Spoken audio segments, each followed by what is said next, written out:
جب تم کسی میں کوئی عیب دیکھو تو اسے اپنے اندر تلاش کرو، اور اگر اسے اپنے اندر پاؤ تو اسے نکال دو۔ یہ حقیقی تبلیغ ہے۔ واصف علی واصف رحمۃ اللہ علیہ کا ایک خوبصورت قول ہے کہ دنیا دار کے لیے جہاں صبر کا حکم ہے وہاں اللہ والوں کے لیے شکر کا مقام ہوتا ہے۔ اگر ظرف نہ ہو تو عطا انسان کو مغرور بنا دیتی ہے۔ خلوص کے رشتے بوجھ نہیں لگتے، یہ بڑی آسانی سے سنبھل جاتے ہیں، اور مطلبی رشتے اتنے وزنی ہوتے ہیں کہ ان کو سنبھالتے سنبھالتے ہم خود ان کے نیچے دب جاتے ہیں۔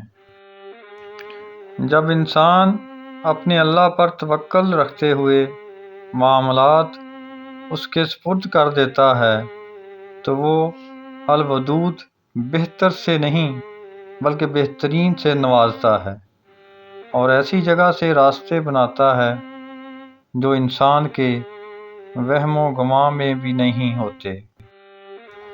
شوق تو باپ کے پیسوں سے ہی پورے ہوتے ہیں، اپنے پیسوں سے تو صرف گھر چلتا ہے اور ضرورتیں پوری ہوتی ہیں۔ زندگی میں تم پانی جیسے بنو جو اپنا راستہ خود بناتا ہے، پتھر جیسے نہ بنو جو دوسروں کا راستہ بھی روک لیتا ہے۔ وقت سب کو ملتا ہے زندگی بدلنے کے لیے، لیکن زندگی دوبارہ نہیں ملتی وقت بدلنے کے لیے۔ پریشانیاں ہر ایک کی زندگی میں موجود ہیں، کوئی بھی ایک پرفیکٹ زندگی نہیں گزار رہا۔ بس فرق وہاں پہ آتا ہے جب انسان اپنے معاملات اللہ کے حوالے کرتا ہے اور مطمئن ہو جاتا ہے اور کہتا ہے کہ حسبنا اللہ و نعم الوکیل۔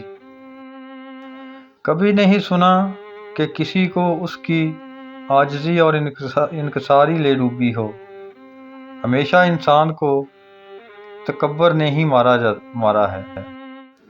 حضرت علی رضی اللہ تعالیٰ عنہ کا قول ہے کہ صرف پیسے کا ہونا ہی رزق نہیں ہے، بلکہ نیک اولاد، اچھا اخلاق اور مخلص دوست بھی رزق میں شامل ہوتے ہیں۔